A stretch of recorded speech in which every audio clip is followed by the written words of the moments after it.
Let me shine a little light on the subject, shall I? Right. Okay.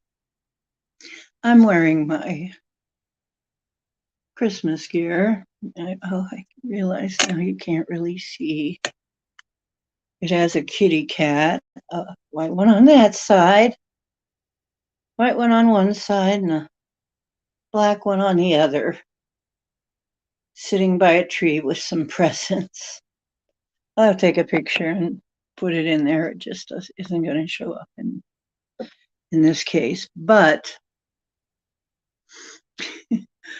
just say I'm decked out. I was at a party earlier, and Jason and I did some celebrating. Anyway, oh,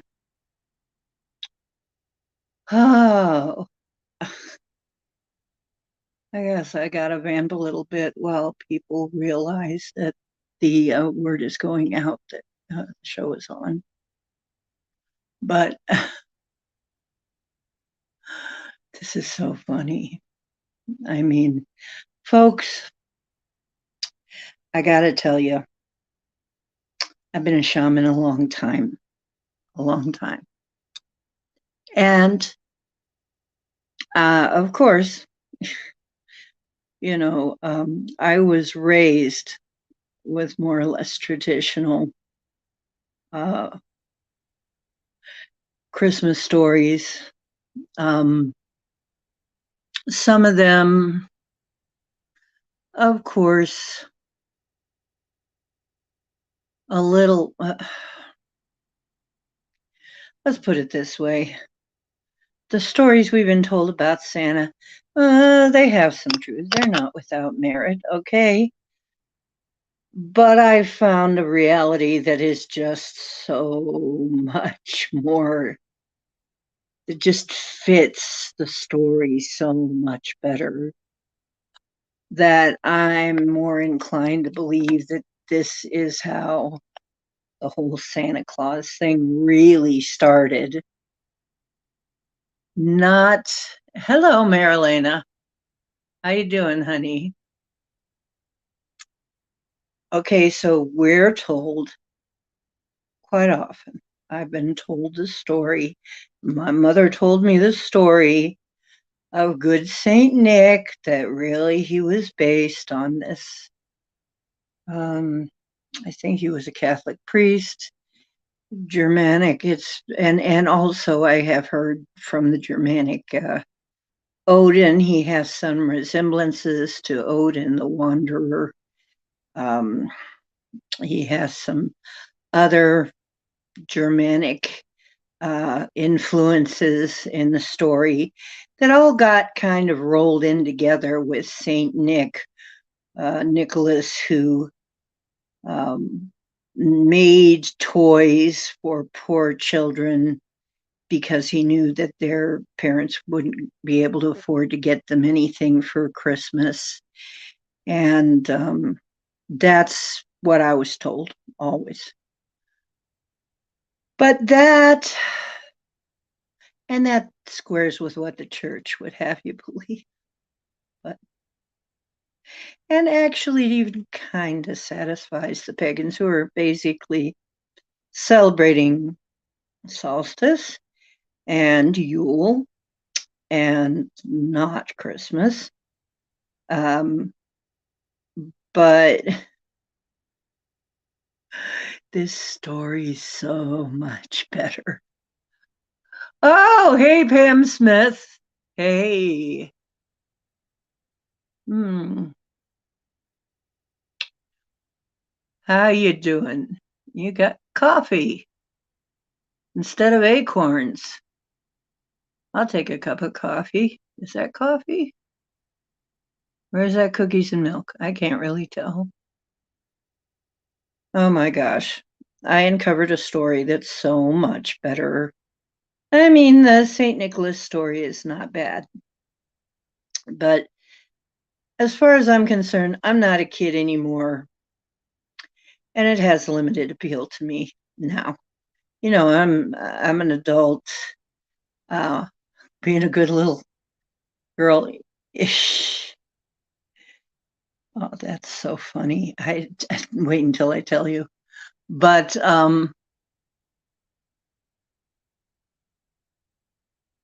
so Pam, was the story of Christmas the Saint Nicholas story, or the which real story of Christmas was he told?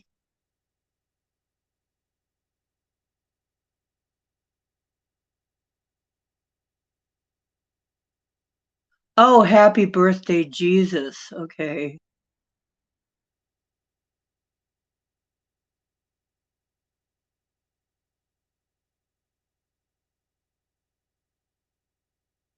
Okay, I see.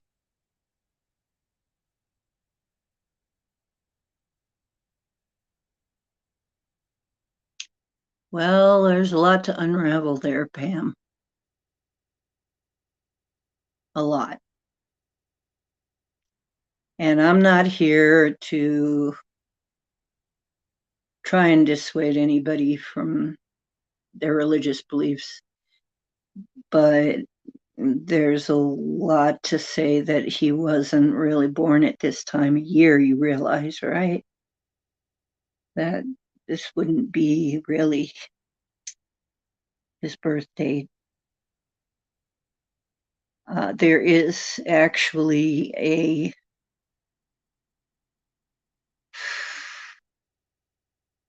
there's a whole configuration of astronomical events that happen at this time of year. And actually, this has a lot to do with the sun because they called Jesus the Son of God. And it was syncretized with the Son, the S-U-N of God, you see. And I explained in another show what syncretism was. Syncretism is when you take a figure from one religion and a figure from another religion and look at them and compare them and say, wow, these must be the same guy or gal. That's syncretism. When you look at it and go, this, yeah, this must be okay. So the sun was syncretized with the Son of God. Therefore, and you got to remember, pagan people lived right alongside everybody. I mean, you know, Christians and pagans and everything. Well, everybody lived right alongside each other and passed beliefs back and forth. So basically, the sun actually at solstice goes lower and lower and lower in the sky and appears to die on the horizon and stays there for 3 days, like the days he stayed in the cave. And you must remember that in some parts, this is a very much more intense event than others. Okay, so it really is closer to the story about his death and resurrection than it is about his birth. Somehow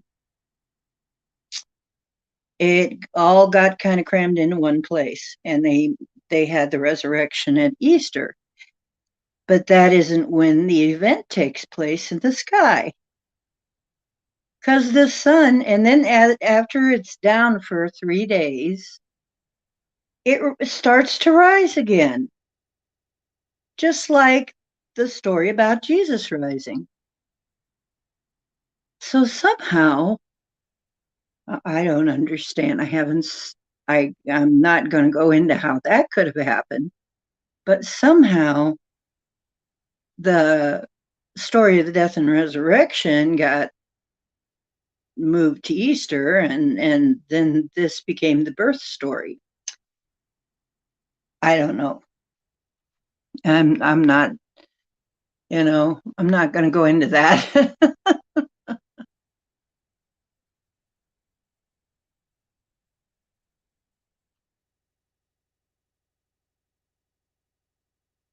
Hmm.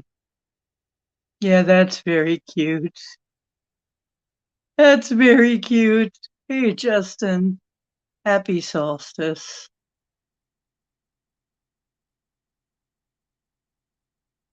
Right. Right. That's true. You see, first of all, there is no J in Hebrew. There was no J at that time. His name could not have possibly even been Jesus, nor could there be a Jehovah. It didn't, it couldn't be. What Jesus does translate to in Greek is Zeus.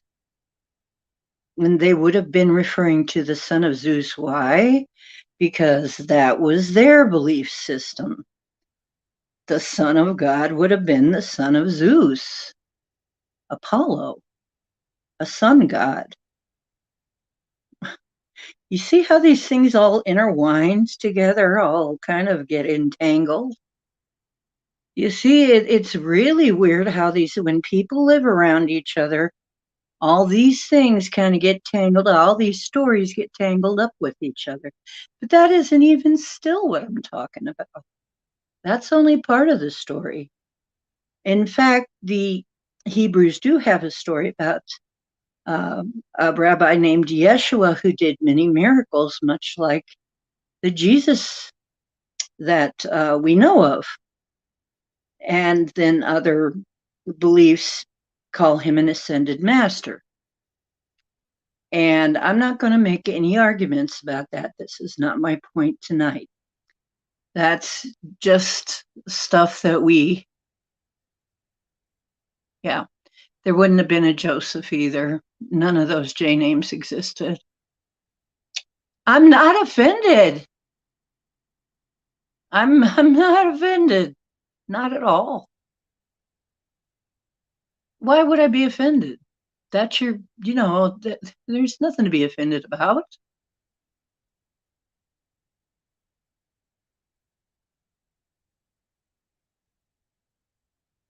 Yeah, a lot of religions actually claim the Jesus figure, the uh, wise, miracle working figure of Jesus.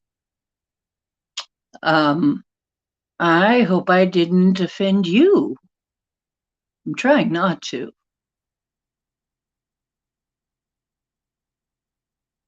because it's not Jesus's birthday. Because there was no Jesus. There was a Yeshua, was his name. And it's not that I don't believe that he existed. I believe he did, as a matter of fact. I'm pretty sure I met him shamanically. He's real. There is a real being like that. So, but I'm a shaman. I'm different. I realize not everybody sees things my way, and I'm trying to be respectful, really.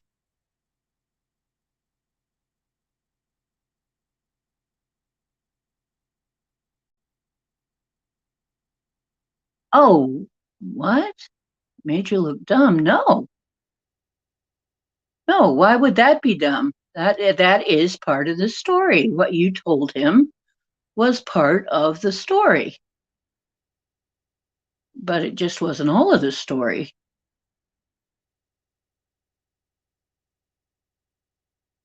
I mean, there's a lot to it. Let me tell you, there's a lot to unpack about that. I have been studying alternative religions for ages now. I mean, most of my life.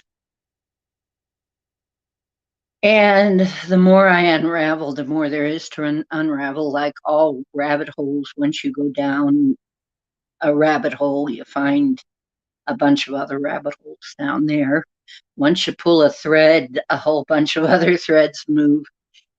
It's really a deep subject, but we deal with deep subjects here.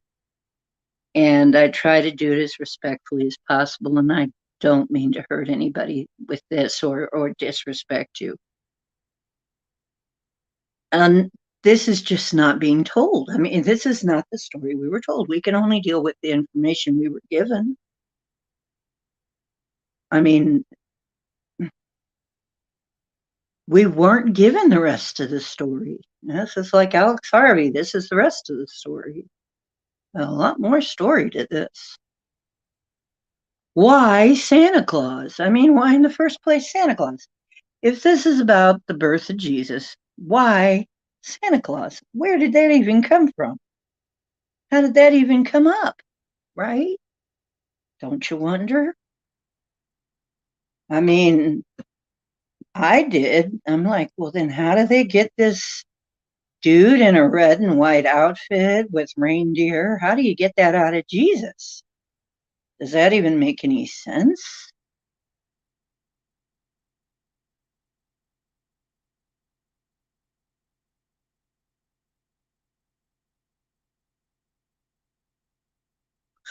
So, yeah, I mean, we know what we only do what we know to do. I mean, with the information we have, that we're given. My mother told me the story of Saint Nicholas when it comes to Santa.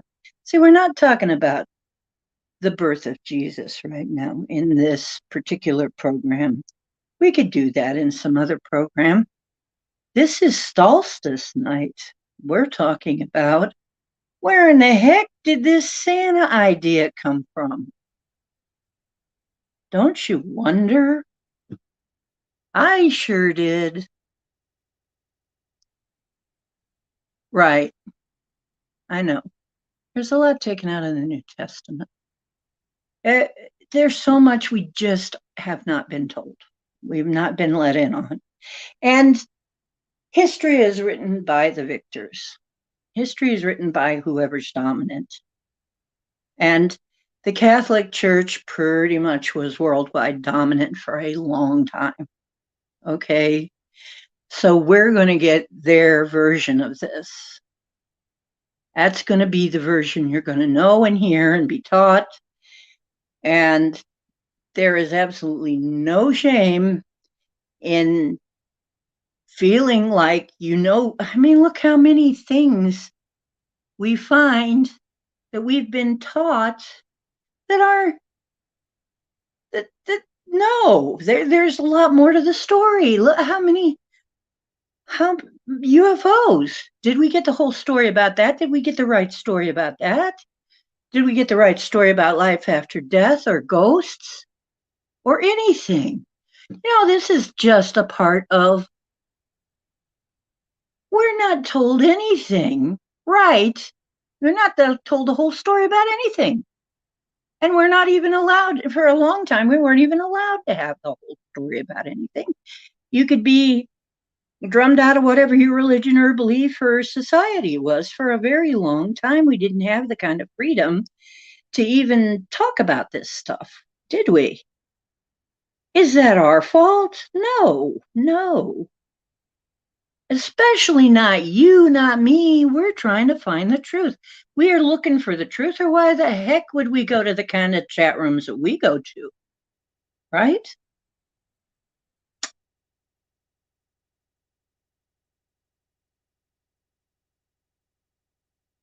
Oh, okay. I mean, St. Nicholas was a monk back in the day, supposedly. Now, Linda, like I said, this is what we've all been told. Guess what? I've found more. I've found more of the story. In fact, this is going to fit so well. You're just going to go, oh, God. And we weren't told this. Okay. And we're talking about Santa now. Now, we're not talking about Jesus. That's a whole different subject. We're just talking about, where in the heck did Santa come from? Where in the heck did the Santa really come from? And St. Nicholas is part of the answer, part of it, not the whole answer. And I'm going to get into that. I'm going to play my intro and wait a couple of minutes before. Don't be sorry. Why you got to be sorry about? Jeez, don't worry about it. This is just, I didn't know until I got this is new to me. The information I came up with is new to me. Okay, I'm just going to tell you, and then I'm going to play the intro, wait till a few more people come in, and then I'm going to lay it on you. Everything about the Santa story, think about this. Guy in a red and white suit, furry suit, snow. Okay, Jesus wasn't born in the snow. There wasn't any snow falling on that manger, right? Okay, why? Why is there snow in the picture? Why? That it just, let's put Jesus on over here for now. It's a different subject. Santa. We've got conifer trees, Christmas trees. Okay, and we know that is a partly that's pagan. That comes from the Yule log, right? Okay, but that's part of it too. Okay, we've got the red and white suit. We've got the older man. We've got the flying reindeer in the sleigh. We got the bag of toys, presents. We've got the coming down the chimney. Like that's a normal thing. Where the heck did this all come from? Right? This has nothing to do with, I hate to tell you, it really doesn't have anything to do with St. Nick either.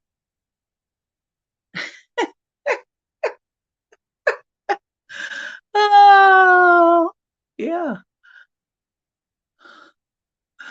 Yeah. And a guy with elves.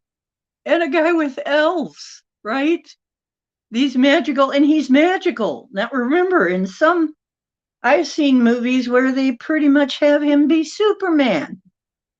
Practically, have all these unearthly powers, godlike powers or something. I've seen them. And especially in, like, I've seen a few like movies. I think it must have been made in some Spanish country like Mexico or Spain, that he was practically godlike, had all of these superpowers. Santa could do everything. And remember, he knows when you've been sleeping, he knows when you're awake, he knows whether you're bad or good. Right? Where did all that come from? I'm going to tell you. Right. And Santa had a wife and elves, all that. There's a reason. There's a reason. There's a reason it's the North Pole. Okay, now I'm going to play the intro and hope that more people come in before I really get rolling here, because once I do, it's going to be like, oh, no, man, you got to be kidding me. No way. But yes, way. Yes, way. Yes, you can actually. I'll put it in our MeWe chat, the links that I have. I cannot do pages here and show you my links the way that I'm on my phone. I can't. It just doesn't work that way. But I will put the links in our MeWe chat so that you can find it, or look up Shaman Santa and you will find a whole different story. Okay, and we're about to go into that right after this.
Okay, we're back. Now, hope you liked my snazzy introduction because I worked very hard on that with a different app than I'm used to. But anyway, with my old app, I could have made it really quickly, but it actually took a little learning. Now, the thing is, yeah, but supposedly him being having all this fish symbolism around the Jesus figure, they're pretty sure he would have been a Pisces. That would have been much warmer weather. It wouldn't have been snowy season. Okay. And like I said, that's a whole nother show because this doesn't have very much to do with it, nothing to do actually at all with it. What Santa probably and almost certainly all of these strange, weird, wild stories about Santa. It turns out that there were such things and still are. They were very popular in the old days among certain people. There were mushroom shamans. Now, if you understand, shamans deal with the other world. They deal with the dream time. And quite often, shamans use what's known as power substances, which means different kinds of plants. I mean, back in the days, they didn't have LSD or anything, right? We're talking plants, plant medicine to go into their trance states and contact this other world. They also used drums. And they did their visioning. They went into basically the etheric realm, what we would understand better now as the etheric realm, because there is this thing called the causal plane where everything takes place before it happens here, before it comes here. That's another show too. We're going to set that aside for now. But a shaman, basically, as I said in the last show, walks between the worlds and intercedes for the people between this world and the spirit world. That's what a shaman does. And this is how they affect their cures. This is how they make the changes that they need to make. This is how they have their visions. This is, well, there was a mushroom shaman specifically. Now, dig this, the fly agaric mushroom. Remember the Christmas tree? Grows underneath conifers. That's where they grow. In fact, the conifers wouldn't even be able to live without the mycelium. And now we're beginning to understand just how freaking important the mycelium are to the health of the rest of the planet.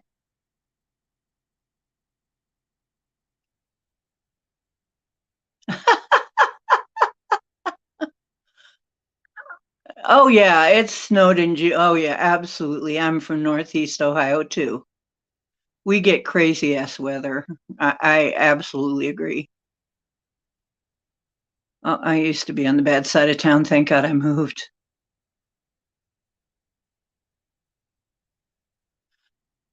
Right. Okay. Now this is it. Oh yeah, there's religions that think all that's evil, and they think everything's evil except what they believe. Well, some religions believe that what they believe is the only thing, and everything else is evil. Okay, okay. But listen, the fly agaric grows under conifers. There's the tree. There's the pine tree. There's the Yule log. This is very similar. This goes into probably getting conflated a little bit with the Druids as well, who were also a shamanic belief system. They were a little different kind of shaman, but still considered shamanic because the whole shamanism thing is walking between the worlds, visions, etc. That's shamanism. Okay. Now, what are the colors of the flag arc? Red and white. Okay? Red and white. Now, how do you find flag arc among the conifers? Reindeer love them, and they're very, very hallucinogenic. Now, here's the interesting thing. Reindeer can eat them raw to no ill effect, but they love them. Reindeer love them. They'll eat every one that they can find. Every one they can find. So if you're seeing a reindeer paw on the ground eating some, it just may be a flag arc. And it doesn't poison them. Somehow they have an ability that the poison part, the toxin part, does not affect them. Their kidneys strain it out very effectively. Okay, so now we've got the tree. We've got red and white. We've got reindeer. Now, why do reindeer love those shrooms so much? Who knows? Maybe it makes them fly. Wouldn't you be flying if you were tripping balls after eating a bunch of mushrooms? Is this where the flying reindeer comes from? Huh? And the flying shaman, remember, he flies with them. Why? Because he eats the shrooms too. Right. This is how he has his visions, travels to the other world, affects his magic, does all that stuff. His power substance is the fly agaric. And he is dressed in the colors of the fly agaric. Once again, he's an older, wise man. He is a person with knowledge, right? Okay. Now this is, the bit about coming in the chimney. They would have a hole in the roof to let the smoke out. Quite often, the snow would be so drifted up by the door that they had to come in the smoke hole, which eventually evolved into a chimney. Why is he coming in the place in the first place? He's delivering gifts. What gifts is he delivering? He's delivering, among other things, mushrooms.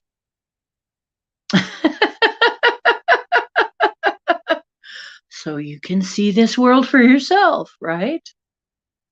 Now, here's the thing that's going to be a little bit distasteful.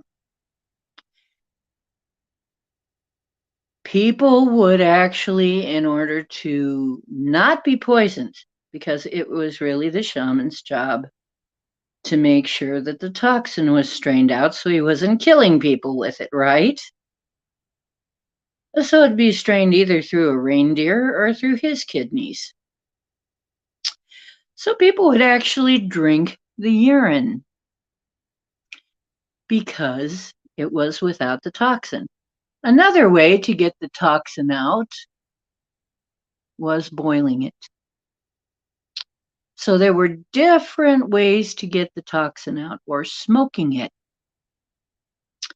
So people would, I guess, put Listen, put the mushrooms in a sock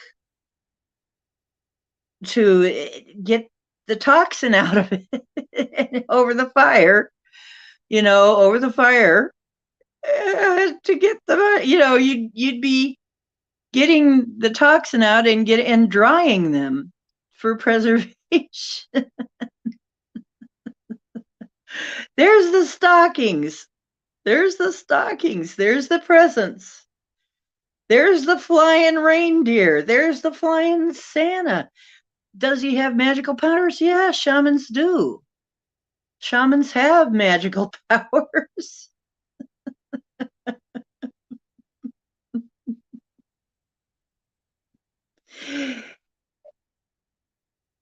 You see where this is just too funny for me. I mean, I'm just reading this going, oh my God, of course.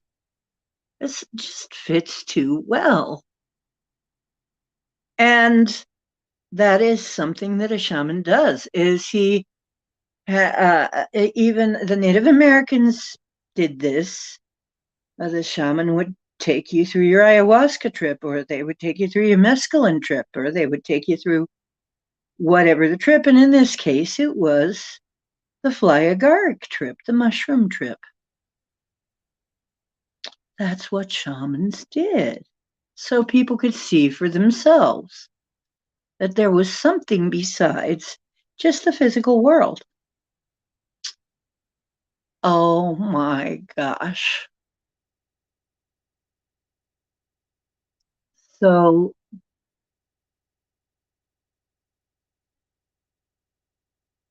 right, the mushrooms would be in there drying in the socks, drying out over to be preserved in the over the fire, near the fire, not in the fire, but near the fire, right? So I'm looking at this and I'm going, oh, that fits perfect. This fits every single part of the Santa myth, right? Santa was not really a myth. I have a reason to look at Santa in a whole different light, because most of my life I'm looking at this Santa story saying, whoa, this sure got out of hand, didn't it? How did this story get from St. Nicholas to this? Well, now you know how it got from St. Nicholas to this guy in red with flying reindeer and bringing presents and, all that, right? It's all about the mushroom shamans. And every culture, every indigenous culture has its shamans, as shamanic practitioners of one kind or another. This was theirs. And since it was up north, it was a northern belief. This is where the North Pole comes from. This is where the snow, this is where the reindeer all come from. All of it from the mushroom shaman. Yep. Oh, hello. How you doing, Simon? Well, Christmas has evolved into what it is now, as things do. I mean, the whole idea of Christmas is the name Christmas Christ Mass. Okay, Christ Mass. But most of the world did not practice Christ Mass. The indigenous people did not have that. The indigenous people had the solstice, that they could demonstrably see where the sun would get lower and lower on the horizon in the northern hemisphere until it would be, in some places, under the horizon. In other words, buried under the earth. Its position from our relative way of looking at it would be under the earth, buried. dead. 3 days later, it would stay there. It would stay that way for 3 days. After 3 days, the sun would begin to rise again. It happened every single year. Every single year. So, okay, so it just all kind of got lumped together. Now, you got to realize everything was an oral tradition for a long time, right? So, people, I mean, we're lucky we have any of it left. It's like telephone, right? You remember that game? And stories kind of get mushed together. I mean, the more you throw people together, the more they try and mush together the stories that go on. The things they know kind of get combined. Like I said, there is this whole idea of syncretism, people trying to come up with some kind of common understanding, you know, would very frequently syncretize things. Oh, your this is our that. I get it. You use this, we use that. So, but we're using it for the same purpose. This and this both have the same function. So basically, this is how uh, sitting buffalo became sitting bull, and crow dog was really raven wolf. Okay. And for the Native Americans, and I know some Native Americans who are raven wolves, who have taken back raven wolf instead of crow dog. Okay. Chief Tatanka was sitting bull. Tatanka's bull. But it's a buffalo bull. Okay. See, this is how these things happen. When they were trying to tell the settlers, that was a bull. Okay? It's the same thing. A medicine person is a shaman. A shaman is a medicine person. Whatever you call them, they're still a medicine person. They do the same thing. They go into the spirit world and they perform their function there, and they come out and they heal people and they do their thing. They have their visions. It all goes together. So then you throw the pagan Odin into it, pagan god Odin, because they're sitting there going, gee, that sounds a lot like Odin. Going from place to place with a sack on his back. And then there were other Germanic gods that sounded kind of had that similar story. So they threw that in there too. And then they had this old monk who gives, toys to kids, and they just put that in there too. And they just layered it on there. Why? Because they were all mixed together and they were syncretizing everything at that point. Okay? They were trying to come up with some kind of common understanding of what the heck was going on.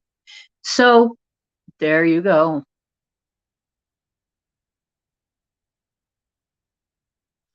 Okay. So I'm sitting here thinking, my gosh, Santa was really flying, wasn't he? We even use that today when we say, whoa, they're really flying.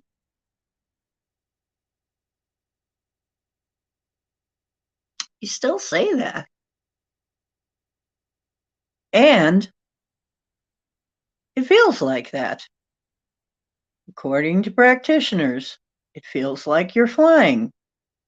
They often, through the astral realm, fly. Just like you fly in dreams, because it is the dream time. That's what shamans use. They use what's called the dream time, what you'd think of as the astral realm. Okay?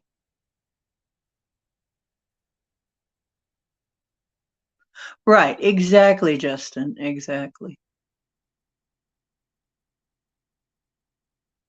Right. Right.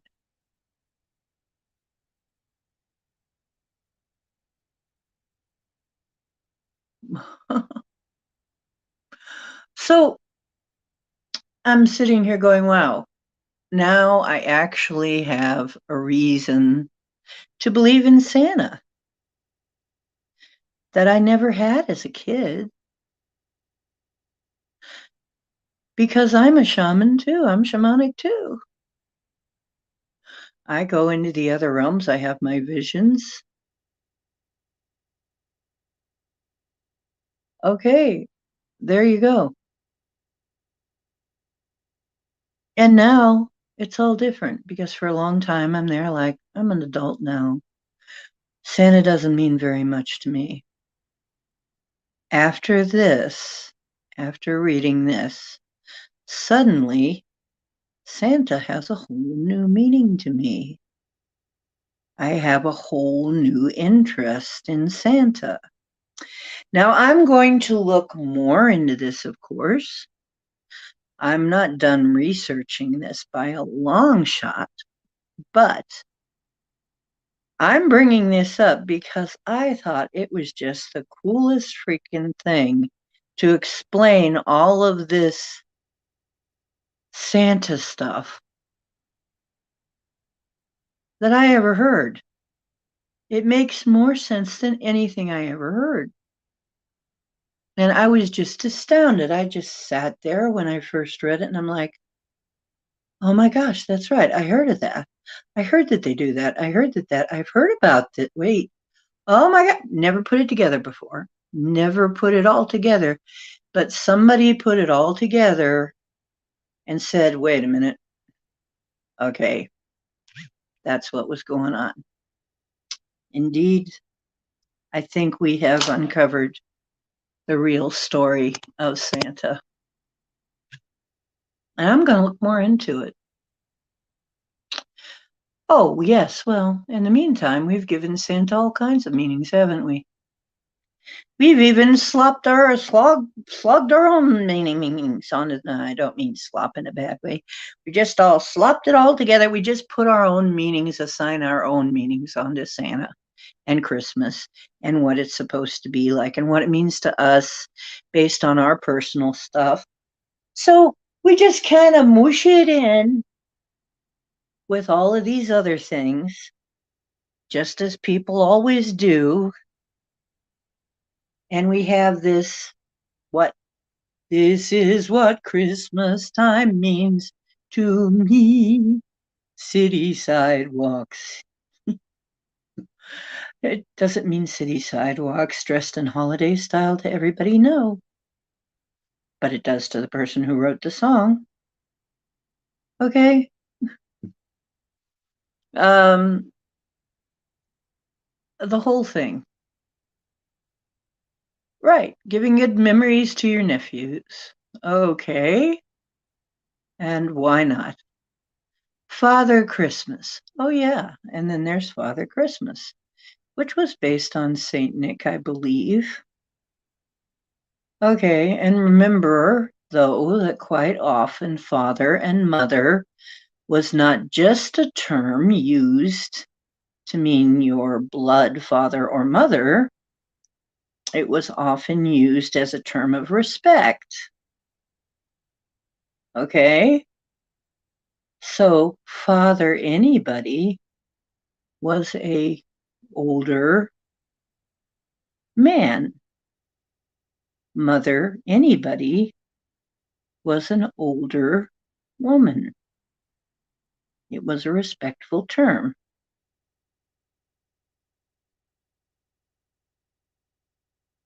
Yeah, it felt weird because it's in a summer climate.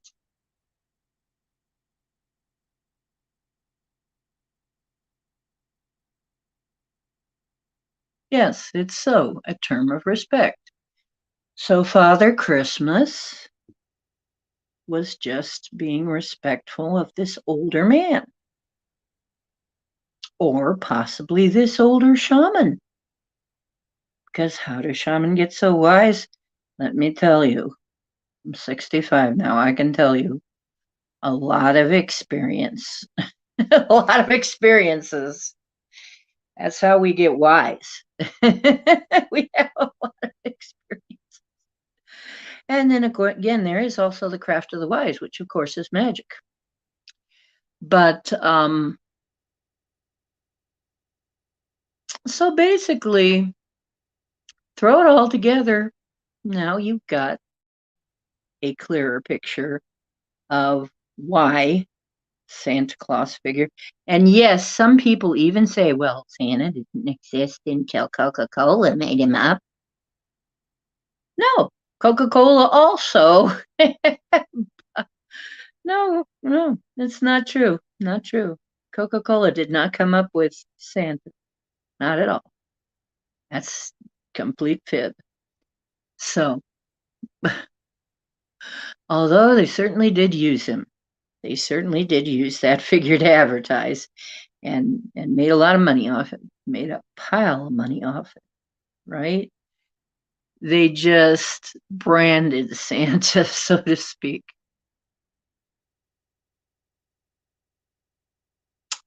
You have so much to tell me. Okay. I can't wait to hear. So,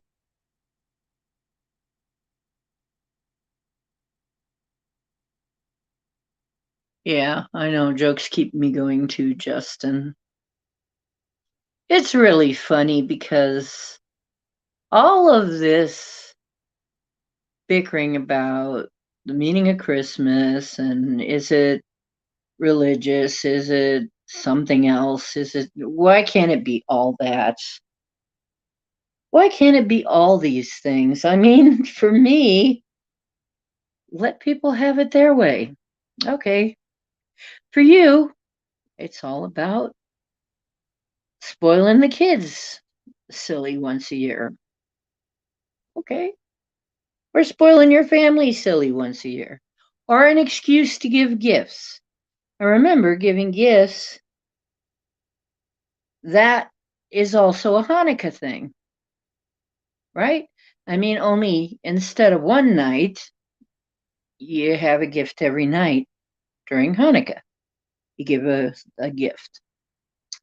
That's their tradition, so it kind of got wrapped in too. That probably is part of the gift thing too. So that's just what happens when you put a whole bunch of people with a whole bunch of beliefs together. Is you get this. So now you know why Santa sees you when you're sleeping and knows when you're awake and knows if you've been bad or good. Because he was a shaman, he would know those things. Shamans were known to know all kinds of things that they wouldn't know, that they wouldn't know. I mean, typical shaman knows and does things that the average person doesn't do.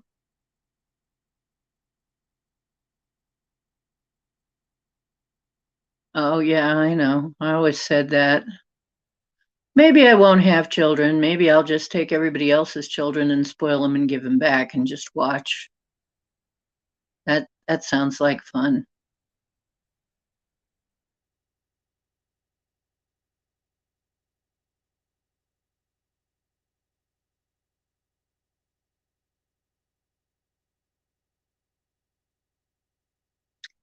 Yeah, you know what? Anytime you talk about them, they're with you. Anytime you think of them. I have a song about it that I wrote, and you might cry, because I do sometimes when I sing it. Can you see me? Do you hear me? I am right here by your side. I still love you. I wouldn't want to leave you. but it's hard to be denied. Do you believe that love can last forever, even in the afterworld? Then believe that I will always love you. You will always be my girl. Now, this was written about Harry Houdini and his wife, because they had a pact. Whoever went first would make sure to get a message to the other one that they were still around and there was an afterlife. Did you know that when you think about me, every single word I hear, when you remember the times see, now I start crying. The times we spent together, you can be sure I'm near. Do you believe that love can last forever, even in the afterworld? Then believe I am right here waiting. Oh, see, I even cry. You will always be my girl. Do you believe? Can you believe? Oh, please believe, believe, believe. Please believe I will always love you. You will always be my girl.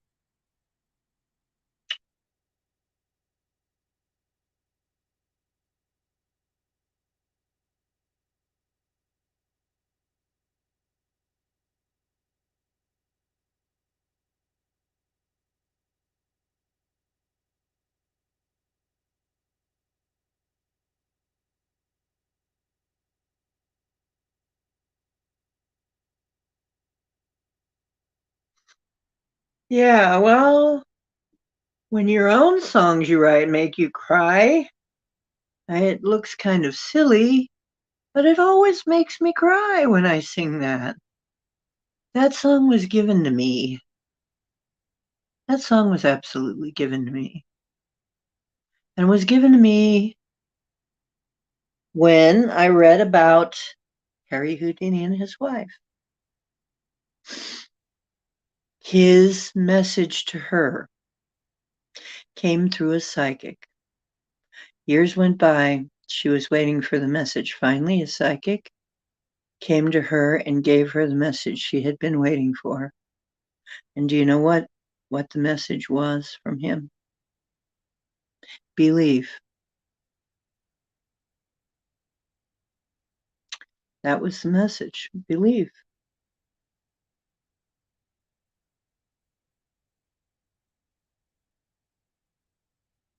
And he used her, I think it was something like Rosabelle was the name they used when they were in vaudeville. She had a stage name, and he called her by her stage name that nobody would remember. That's how she knew it was real. And it was Believe. And I'm there like, wow. So I think he probably was standing around when I wrote this song saying she needs to write this, because when I read this story, I felt something, and I started seeing the story in words to a song, and then I wrote that song. It just, like many songwriters, it just kind of emerged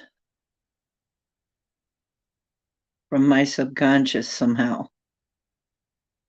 And then you arrange things so that they fit well. Sometimes it's a little disjointed, sometimes it comes out whole. Sometimes you have to tweak the words a little bit, but a lot of times songs will just come out of you. They'll just come through you.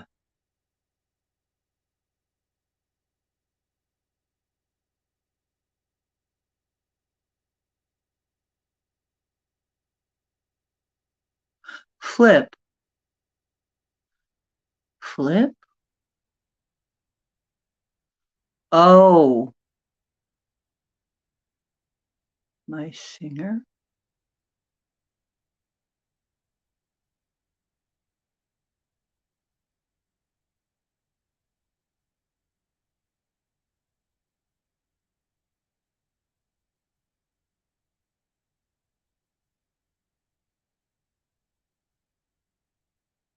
Well, Justin, sure. Now, I may or may not be in a body. Doesn't matter.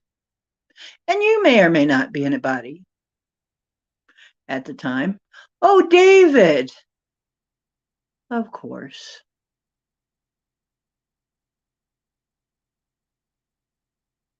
Yeah. Oh, you saw David.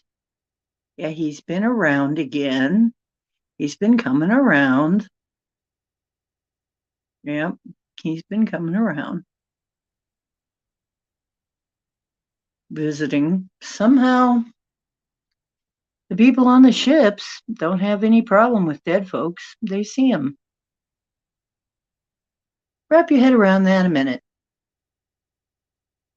They can see the passed on ones. They can interact with them. I'm going to tell you this too. We'll be doing that. How is this possible? How is it possible that every single species, spacefaring species, has some form of mind speaker telepathy?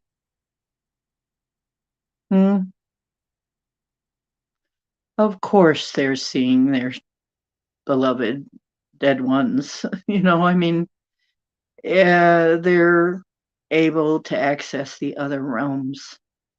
Yes. So this is what we're developing into. Yes. David Bowie, the actor, the singer. I knew him in life. I knew David Bowie online. We had a very long-term online relationship. And I knew him. And he came to me after his death. He visits me after his death because we were good friends.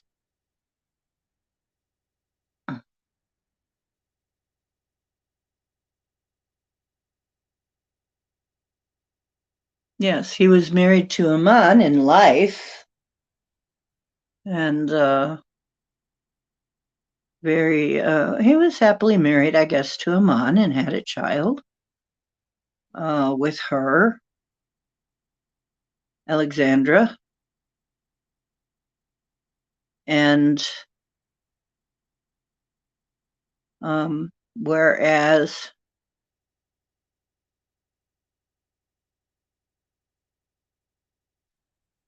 okay, Alexandra, as far as I know, is still around. His worth something like 50, was it 50 million at his death, supposedly? So he left everybody pretty well off.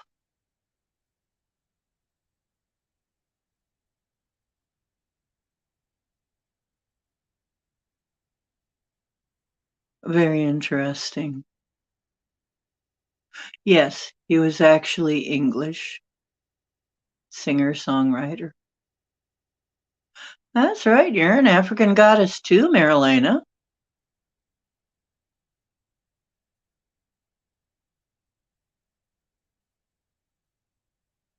He was really big here in the States, though. And he was my crazy Englishman. He was so funny. He still is. He's still hilarious. Let me tell you something that you never heard about David Bowie. He's one of the funniest men I ever met. He has such a good sense of humor. I say has. He's still around. Just because a person is dead doesn't mean they're not around. We got to get over this. We got to get over this. This is one of the things we as a society got to grow up. We haven't grown up yet to understand our dead are still around. They're not, they don't just go poof. Science has hypnotized people to think maybe we just don't, maybe we just stop. We never end. We're endless. We're eternal. He's still around and he's doing more in his afterlife. No, I tell him, I kid him a lot. I say, you're the hardest working dead guy I ever saw. There's a workaholic in life, and it turns out he's a workaholic in death as well. He doesn't stop. He's doing something all the time. Okay, Pam Smith, dream well. Dream well. And I hope you have beautiful Christmassy dreams.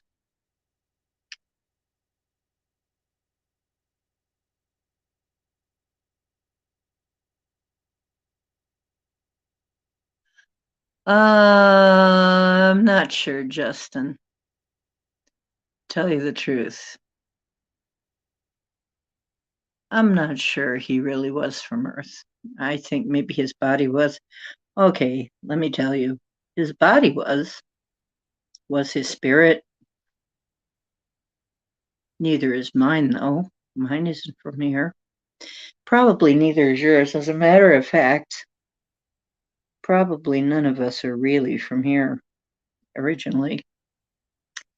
But that's a whole nother show. There's a very good chance I do not believe, looking into it, I don't believe we evolved here. I believe we had some evolution here, but we didn't come up from apes here.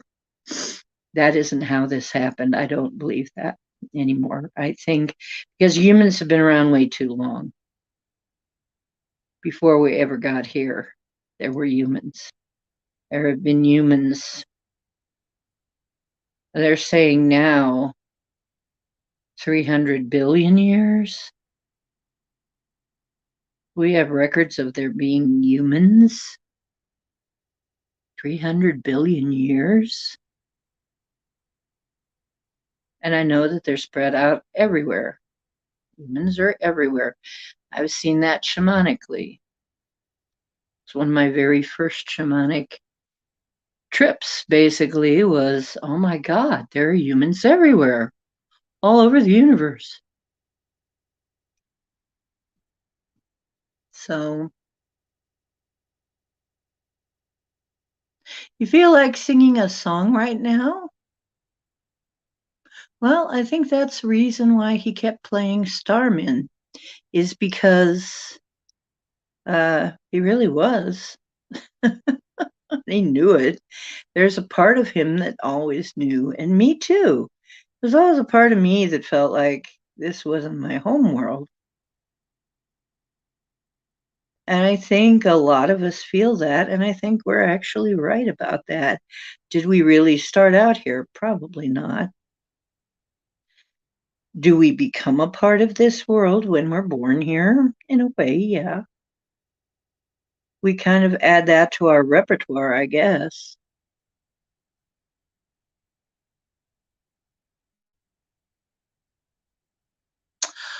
Uh,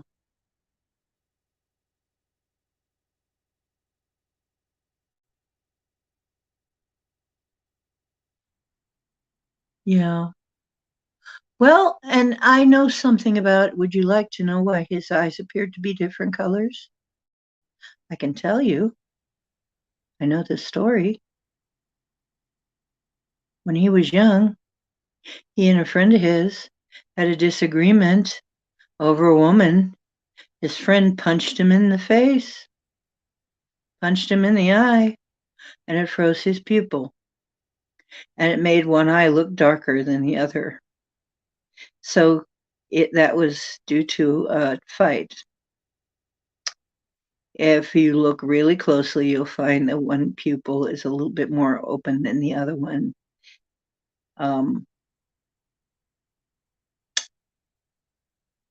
Yep, and it made him look like he had two different colored eyes, which made him very interesting. I mean, if you think about it, this could be perceived as a flaw, but people saw it as, oh my goodness, very unusual, and it was something to remark about.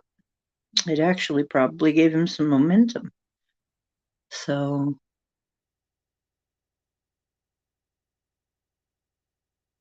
right. So, yeah, another thing about him is I saw Man Who Fell to Earth. And honestly, there are scenes of him in there naked.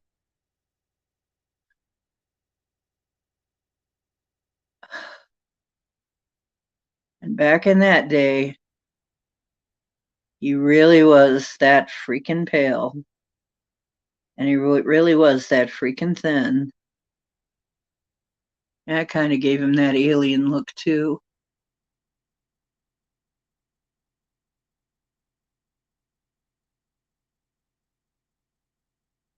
Oh, that's okay, sweetheart. You know, many people have seen me show up. I don't remember it. Sometimes I do. Sometimes I remember. Sometimes I don't. People have also had Cowboy show up. No kidding. More than one person has told me a cowboy shows up in their dreams.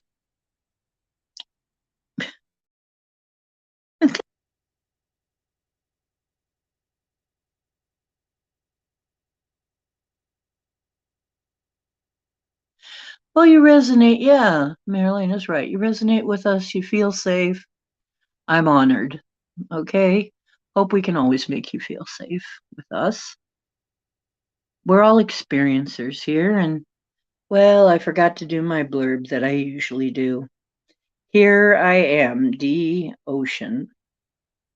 Of D Ocean's deep woo. We do the deepest of woo. That's what we do. We're mostly experiencers here. I ask you to please be kind to one another.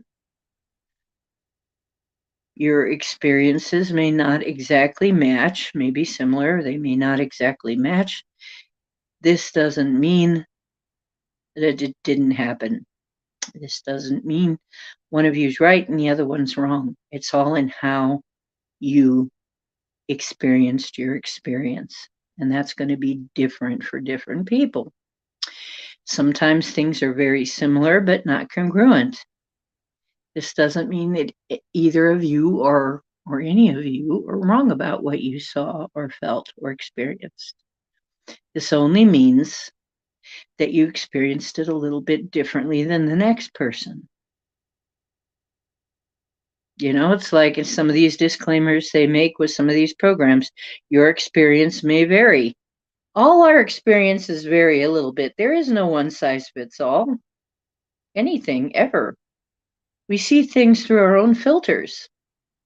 We see things through our own, and there actually the whole idea of the great smoking mirror is that we see things sort of in a foggy way.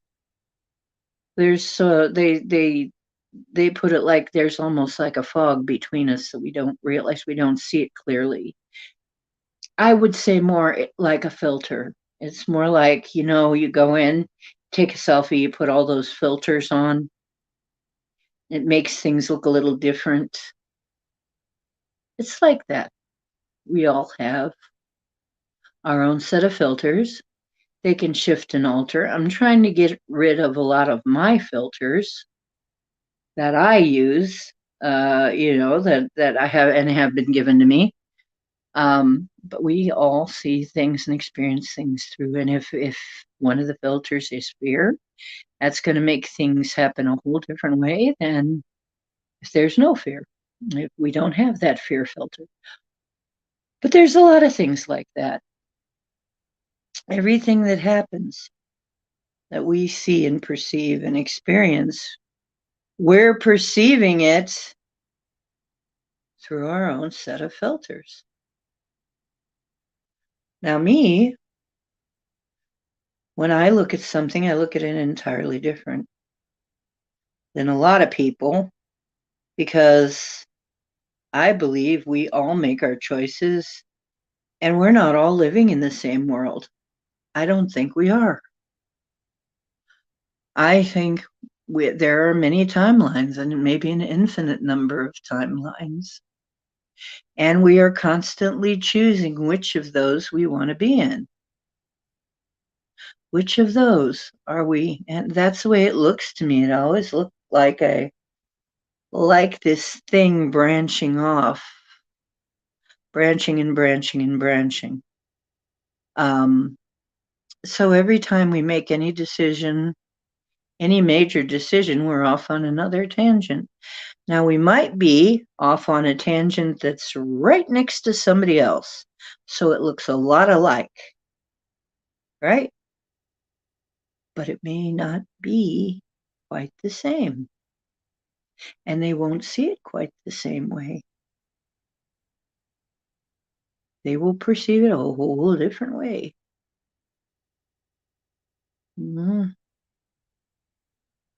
So, yeah, I've had people get really the wrong impression of me. And when I say, for instance, when I say I'm not going to be around for the pole flip, it's because I know I'm not going to be. Why? I'm not choosing the pole flip. Well, how can that be? I mean, it's going to happen or it isn't. Well, it's going to happen for somebody. It doesn't have to happen for me. If there's one thing that's been proven to me time and time again, is that we have a choice. We have a choice. We do things that puts us on a certain trajectory. Well, guess what? I'm not feeding, it's like, remember those two wolves you feed, like the good wolf, the bad wolf? Well, what if there were a pack of wolves and there are probabilities? Which wolf is going to be the strongest? It's going to be the one you feed. Well, what if all these probabilities are kind of like that? And the probability you feed into the most is the one that happens for you. Meanwhile, there's another version of me that never made it here to this apartment. There's a version of me that I very clearly saw die in that old apartment of mine. That one died. This me is in this new apartment and I'm fine. You see? But that version of my reality is now gone. I made a different choice. If I hadn't made that choice, I wouldn't be here. So I made a choice to come to a new place. And I've had to fight for it. I had to go through quite a lot to get this place, to come to this new place. And it's very allegorical, kind of. It's like going to what we are calling 5D, which I really don't believe is what people think it is. But it doesn't quite exist the way people think. Like so many things, people have these ideas of what everything is like and what it is. And it's like, I don't think it's much like, it's hard for us to conceptualize some things. It's just difficult.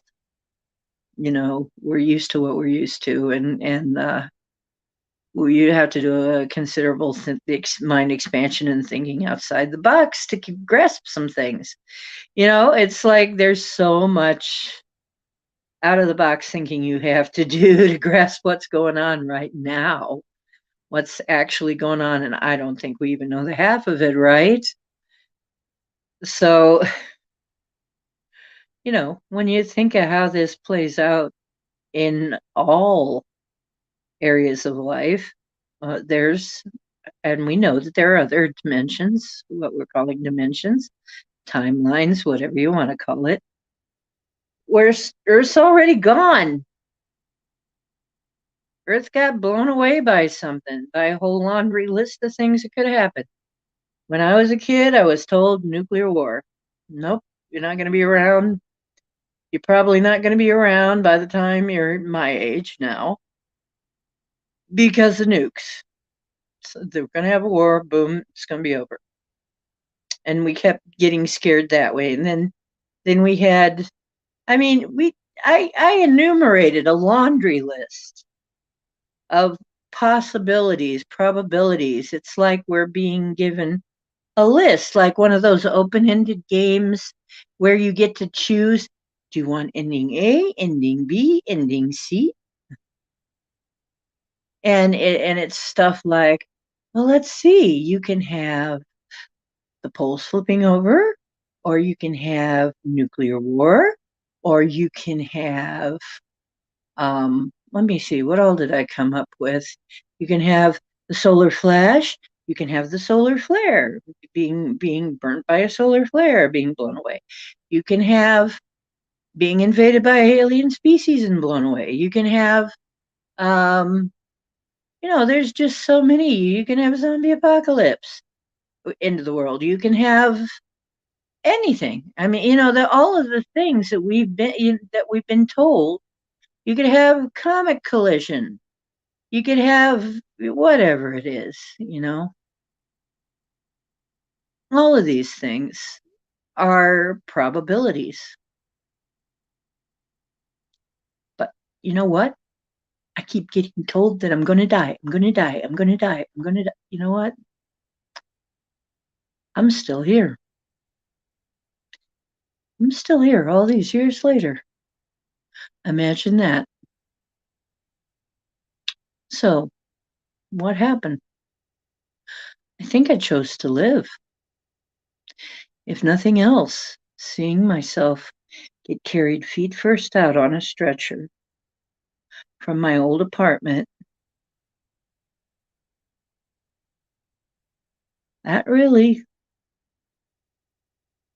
nailed it for me. For me, that nailed it.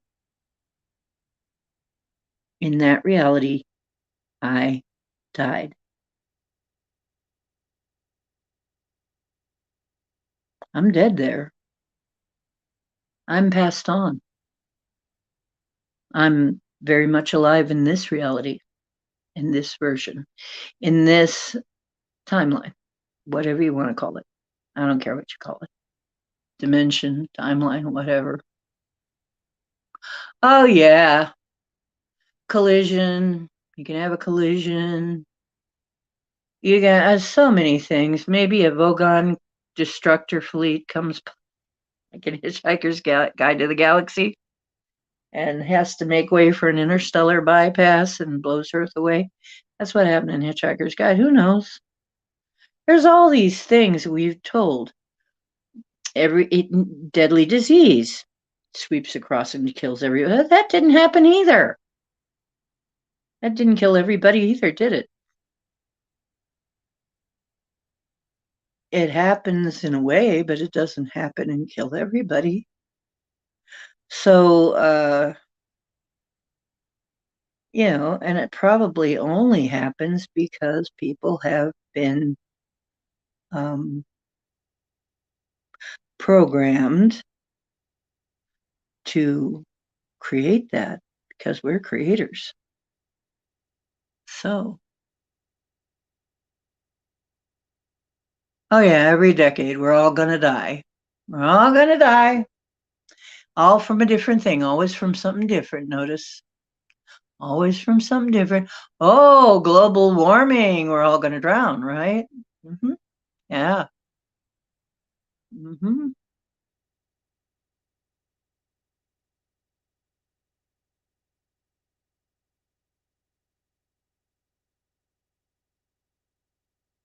I had a near-death experience, yeah. And I think it does have a lot to do with it. And that time I died. I'm quite sure. Because when I woke up, the world was very different. I was not in the same place. I wasn't in the same world. People around me weren't the same people. Or was it that I wasn't the same person?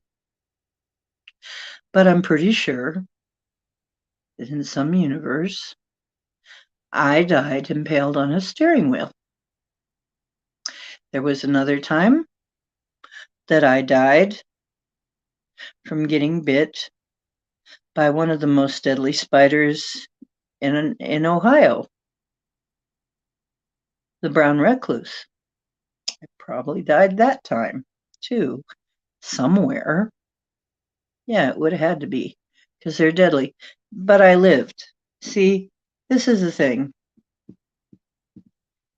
I don't kill very easy, but I think it's because I'm kind of stubborn. Some people would say stubborn, some people would say determined, right?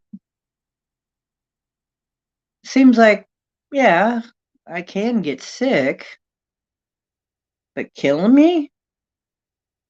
Not easy. Really not easy. Oh, yeah, I could have died from black mold. That's another thing. Could have died from the black mold. It's toxic too. Lung ailments based on the black and other ailments based on the black mold. Oh, yeah. See, how do we know that we're not already dead 50 times somewhere else? As a matter of fact, I'm pretty sure that's the way it is.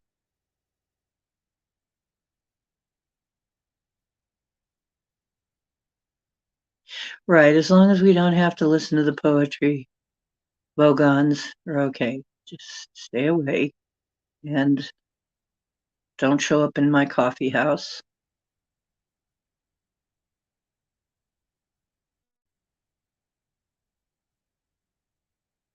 I want to eat your brain.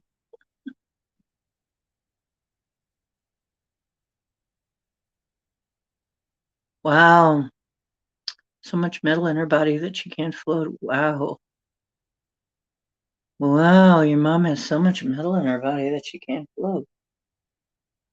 Well, your mom is heavy metal. Does she like heavy metal music? Hope you don't take offense. But if you do take offense, you might as well take the gate with it. Fences aren't much good without a gate.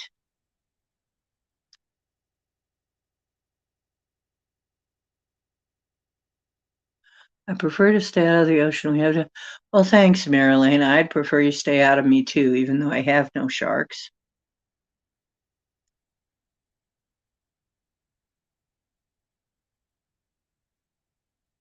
I don't have a sandy bottom either, or crabs.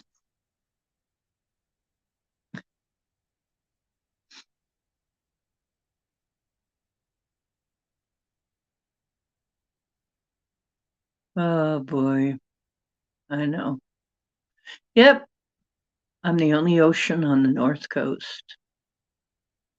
Think about that. I used to say that. The only ocean on the North Coast. My big buddy's water up there are lakes. But, things keep melting. I could be joined by an ocean. Could have an ocean up north.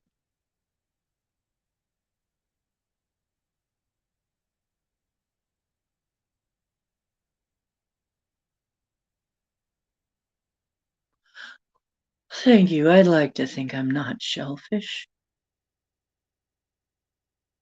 Right. No. Thanks for noticing. Really appreciate that. And by the way, if I haven't said it yet, happy solstice, everybody. Happy solstice.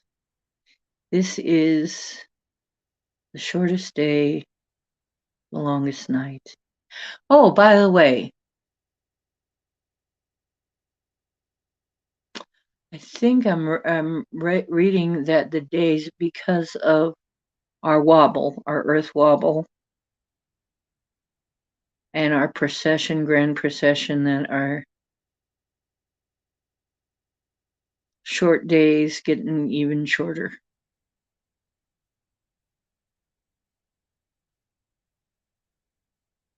Oh, it's raining here. And here it's our longest night. Isn't that interesting? Sort of a yin yang, isn't it? Think about that. It's this kind of yin yang, isn't it?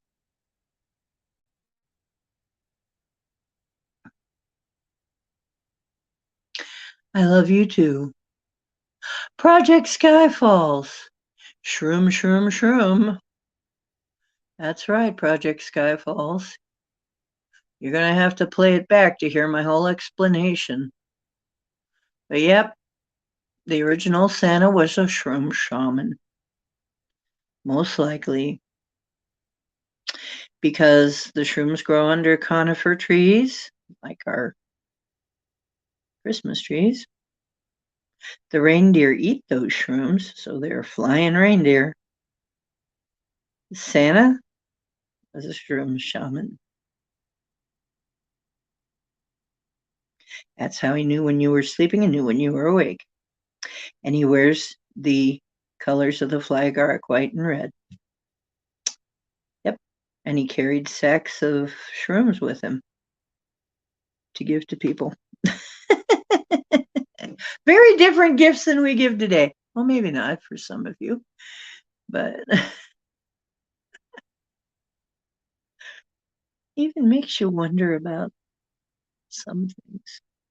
But yeah, they would often offer him something to eat, the shaman. And he did come down a hole in the roof, which was the smoke hole for the fire, later became a chimney. Yeah, it all fits. It all fits. It all fits. You know, the boots would have been reindeer boots. They would have been black because they were all wet from the snow.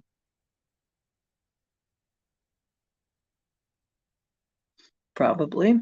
Reindeer hide, all wet. Yeah, would look black. So, yeah, everything.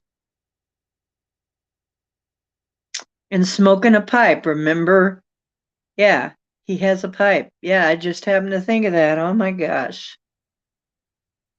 And Santa is often depicted with a little pipe. Oh my gosh. That's just too perfect, isn't he? Stalker and a drug dealer. There you go.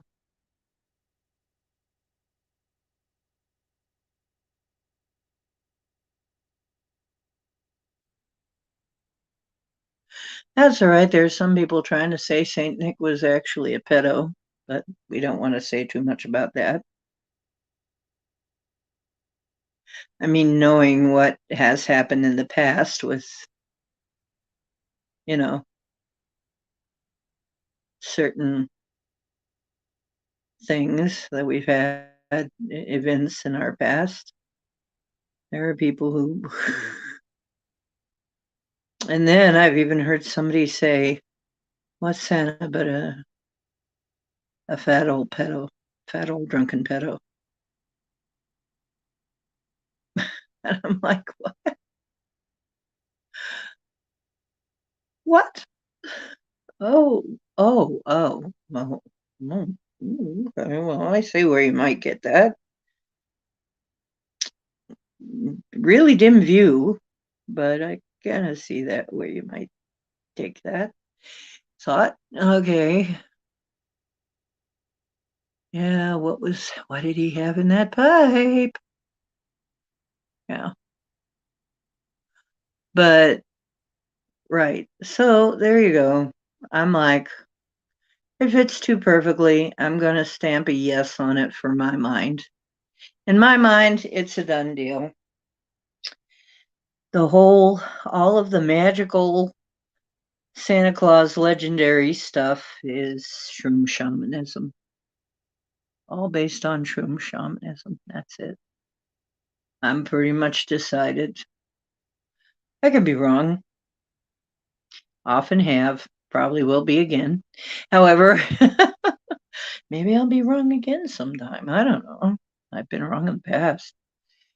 However, not a lot lately. Yeah, did he smoke weed or shrooms? You don't know. Yeah, North Pole is not a place to grow tobacco. I might almost need something hardy like a weed, huh? But shrooms grow there. Yeah, shrooms grow right under conifer trees. And reindeer eat them. There you go. Yeah, that's why tobacco was largely grown down south here, is that it needs warmer places to grow. Interesting, huh? And we also now are beginning to understand that how important mycelium are. It would be incredibly important to be, and to anybody who is intuitive and would be looking at that, shrooms would be very important, very, very important. It would definitely be a source of great magic, right? Right.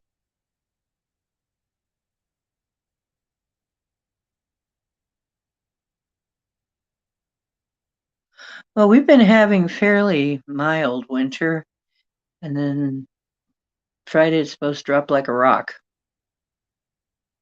and a blizzard blow in. But I've been asking that it not be too much of a blizzard, that it be kind of a milder blizzard. Because it was supposed to have like 60-degree wind, 60 per hour winds or something. I said, can you tone that down a little bit? I'm teaching other people how to mitigate weather too,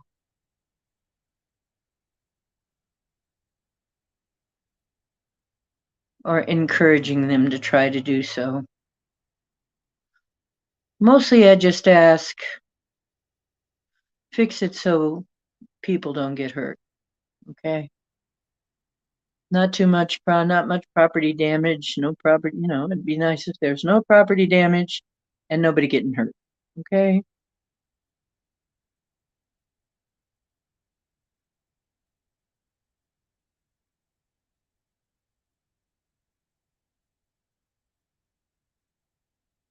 It's been fairly dry here, actually.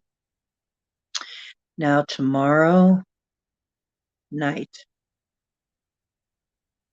rain freezing to snow. You know what that means? Ice. Uh-oh, ice.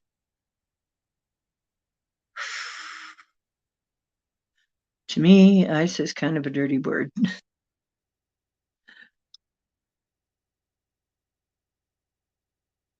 I don't like ice all over the ground. It's slippery and it can hurt you.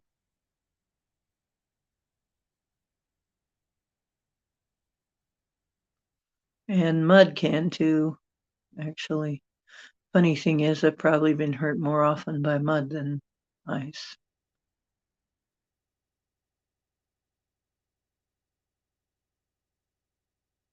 Now I'm kind of worried about mud. Anyway, so basically, we've got some pretty wild things going on in this universe and in this world. Um, as far as solstice, I celebrate solstice in my own way. Oh, probably Sunday will be card readings again because we're near the new moon. So probably I'll do that. I would have done it tonight, except tonight's solstice. I wanted to talk about solstice.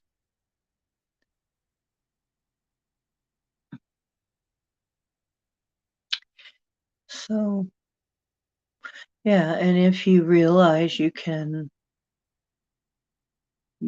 ask the weather to be nice. You can. The weather will, if, no, what, it's funny. I just talk nicely to the spirits. And they generally give me what I want. Give me what I want. Today was beautiful. It was 35, but it was beautiful. Sunny. Now, I'm not going anywhere over Christmas, so it doesn't matter to me if a storm blows in on Christmas. However, I would rather it not.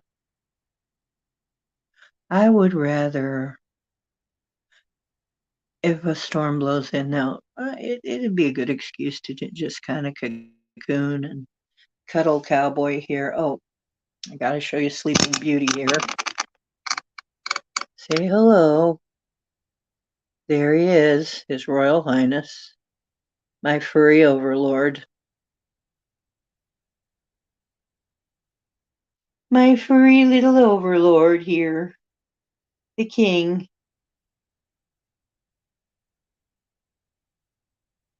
His little pink nose, wearing a permanent parka of fur. His little pink toes. Little, seeing it's so cute. A black toe bean, and then some pink ones. Then over here, a black toe bean and some pink ones. He's very stylish. Here's another one, black and then pink. He's got a black one on each foot, and then the rest are pink. He's very color coordinated.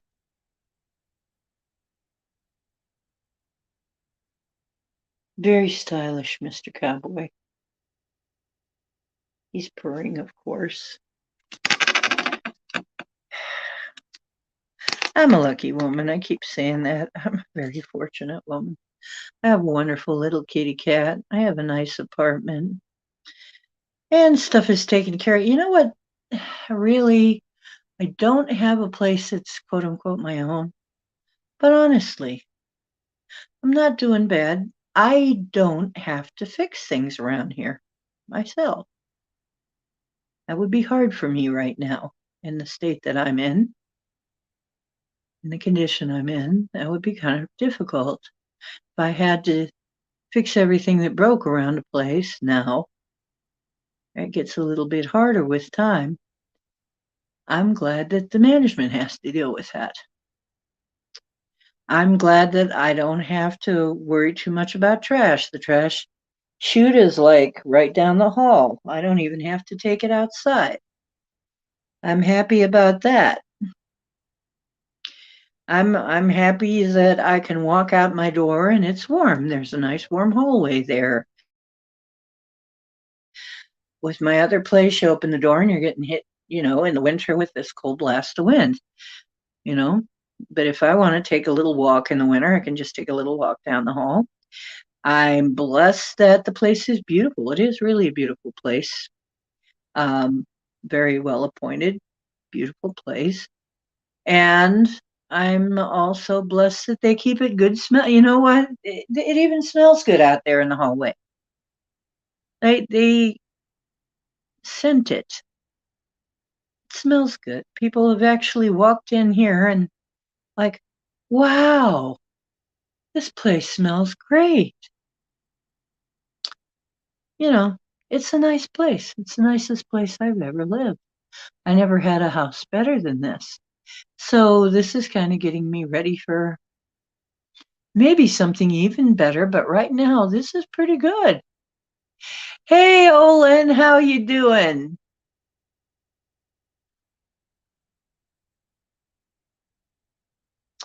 Oh, good night, Justin. Dream well, dream big. Have some wonderful dreams. Gone sleeping. Happy solstice.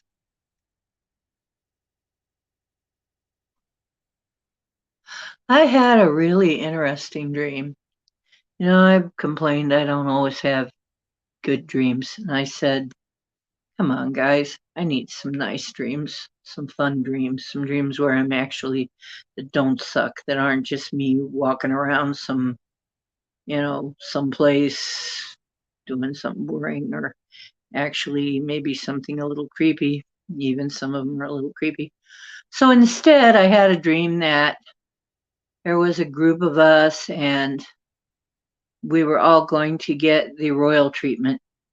And what it amounted to was people feeding us delicious pastry. And we were getting served these tasty, delicious pastries, all of us. And actually, it was a fun dream. And I said, wow, I could get used to this. And the person next to me said, yeah, you should get used to it. And I said, maybe I need some more practice being royal, feeling royal. And they laughed and just nodded like that. Mm-hmm. It was a nice dream.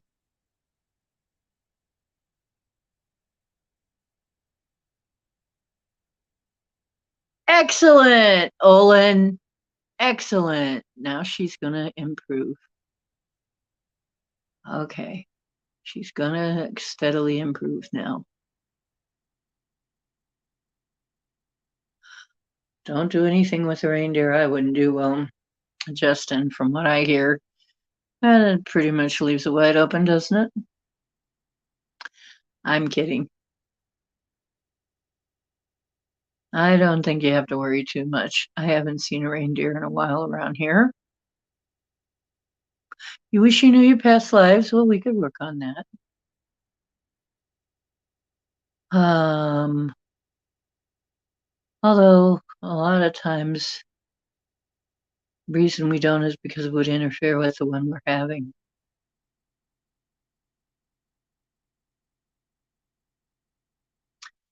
I'm so glad she's better. See, we've been sending energy.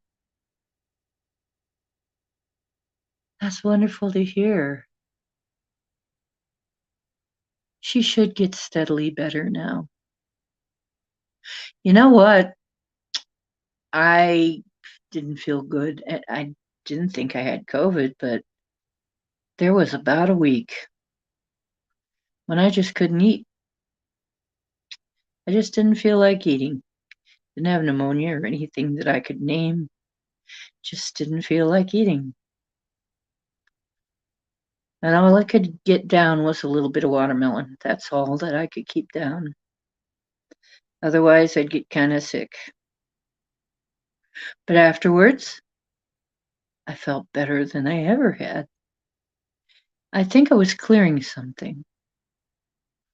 So maybe she's clearing something out too.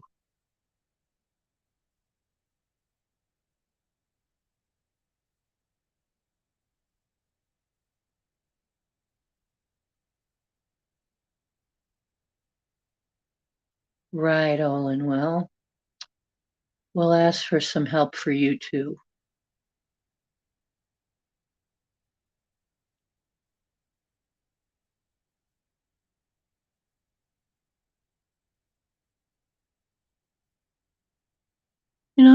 Project Skyfalls, we'll talk about that if you want.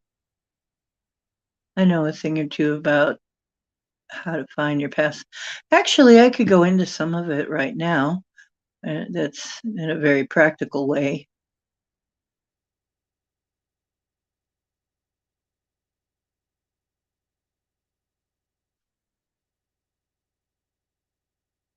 Well, Olin,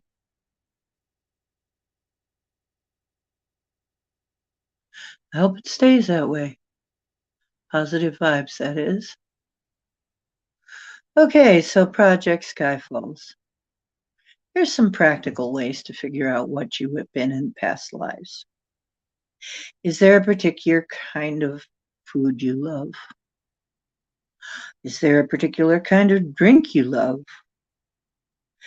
Is there a particular country that holds your interest above others?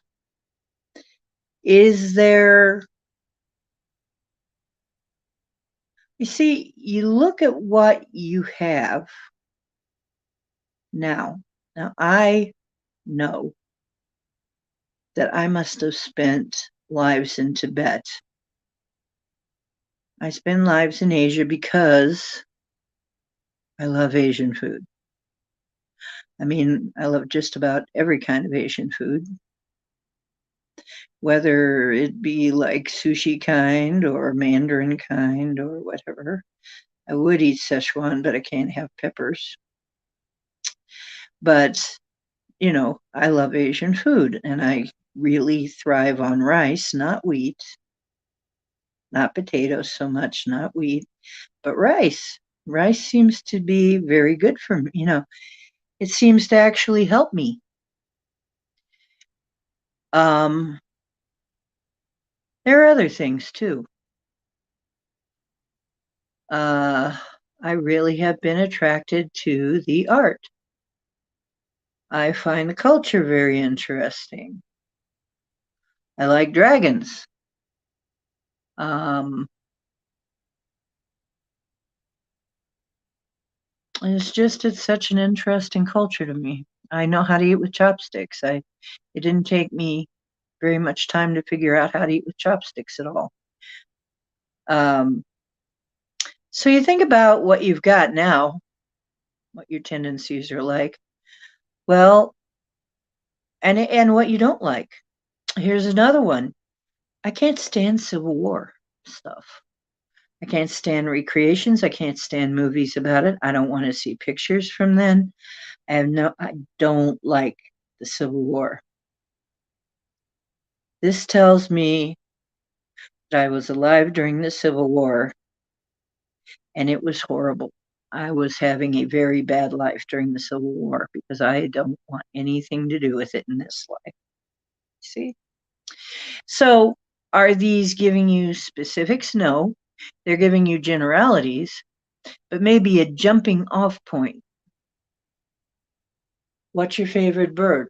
What part of the world does that come from? I love peacocks. They come from India. What? Another one? Yeah, dragons. They come from China, right? Stuff like that. And then there are people who do very specific journeying to find out what your past lives are for you. There's also regression therapy that can help you find your past life. So, all of these things. You love England and you like green tea. Okay. And you love spaghetti. Mm-hmm. Like hummingbirds. Yeah, just look at what really, really you feel very at home with. Like, what what environment do you feel really at home with? What kind of environment? You probably lived in that kind of a climate. Some people just love the desert. I don't. I don't really quite feel at home there. I have to have a forest. I need some woods nearby, preferably a beach and a forest.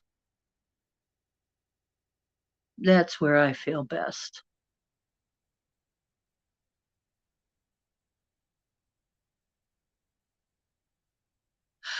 Actually, Olin, you know what? That is a funny thing because somebody did come on the show.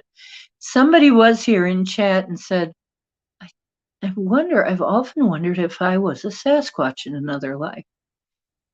And I have been mind speaking a group of Sasquatch here. And Robin confirmed that, by the way, that yes, I am indeed. I am indeed mind speaking Sasquatch. I mean, she caught that too. So uh, I said I got in touch with Sasquatch that I usually mind speak with. And I said, I have a question. is one of the reasons you guys came to me and knew you could trust me. Is it because I was a Sasquatch in another life? And she said, yeah, sure. It was a great big definite. Oh, yeah, sure you were. Mm-hmm. So the reason they like me and trust me to a certain extent is that I was one of them at one time. So I was a Sasquatch. And yes, I do love the woods. And I really, tell you the truth, I would prefer to run around naked. Um, that would be fine. Or with a light covering, because I've actually done that at some clothing optional events when I was younger. I used to go to pagan fests and run around in just a sarong, basically, um, almost like a cape for the most part, and just knot it over one shoulder and just run around like that. And I actually felt pretty good like that. So was I maybe a Bigfoot? Maybe I was. I don't know. See, they seem to think I was. So interesting to think. I know I have been other things besides a human. I know that because when I see some of my relatives on the other side, they're not human. So, and then there was one person I knew that she did shamanic, sort of a remote viewing of who you were in another life. Apparently, I was Catherine of Catherine of Aragon, one of Henry VIII's wives, the one that didn't get killed but got um, um, sort of banished. Anyway, yep. Funny thing is, my ex ended up playing Henry VIII. Very weird, huh? And he always, this is another funny thing. He always, for some reason, he kind of liked that Henry VIII idea of him having a that great big leg, turkey leg or whatever he had. He would always, when we'd carve the turkey, he'd always want the turkey legs. So I'm there like, how weird that he ends up playing that. And then somebody tells me that I was Catherine of Aragon, who was one of Henry VIII's wives. Was Bob some shard of Henry VIII? I don't know. Could be though, huh? And then I met who would have been my first husband, because he would have been her first husband. And we wondered why we were partners but not married. Well, they never, he died very shortly after they got married. Why? Because we think, back then, we have our own conspiracy theory. Supposedly, he died of this mysterious sweating disease. But we think he was offed because Henry wanted to marry Catherine. So back in those days, remember, they had high back chairs with wings so they wouldn't get killed. It was to help them keep from being garroted. Was a little bit of protection from being killed, because it was violent. It was violent back then.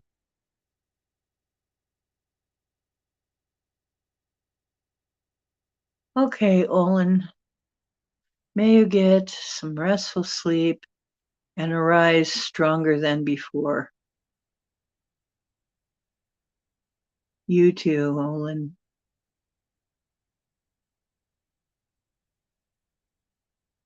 We're going to keep your daughter in our thoughts. Got to go. Okay, thank you, Marilyn. I've been on 2 hours. I'm tired. I was out doing stuff today before I did the show. And I pretty much said what I wanted to say tonight. So I'm thinking of taking off too anyway. So it's all very synchronous. Mm-hmm. Oh, yeah. People still got killed. People still got killed back in there. Back in that day, it was pretty common. All kinds of espionage, all kinds of dreadful stuff going on. All kinds of power plays. Really pretty dreadful. Exiled, that's the word I was trying to think of. Catherine got exiled.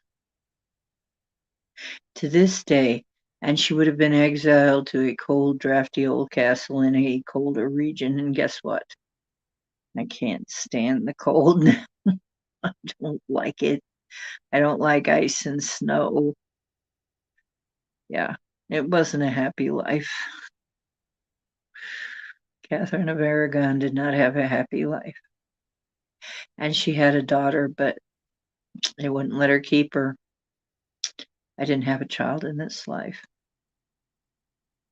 Because the way things were, I had a feeling they weren't going to let me keep her. If I had a child, they weren't going to let me keep it. Interesting, huh? Mm-hmm. Well, and now you know, as Alex Harvey used to say, the rest of the story about Santa Claus. And take it as food for thought. Do some research for yourself. I'm sure you will be just as amazed as I was at this at the synchronicity and the meaningful coincidences. So yeah,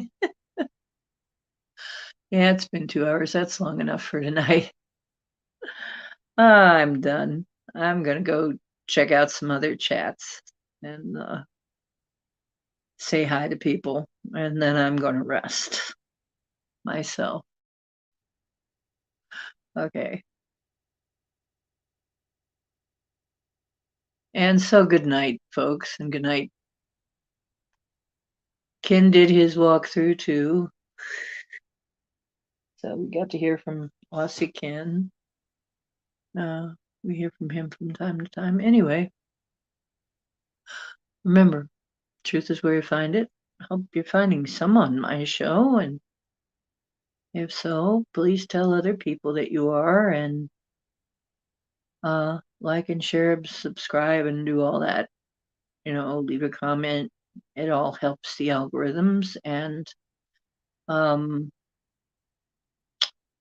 if you would like to, if you have something to share on this show, get in touch with me at oceandiana@gmail.com. And what else? Remember that you're divine, you're creators, and you choose. You get a right to choose. You have the ability to choose your fate. Only thing that's limiting you is what's in your mind, the programs that you've been programmed with, what you've been programmed with, basically. We've all been programmed. So it's only programs in your mind that are keeping you from being all you can be.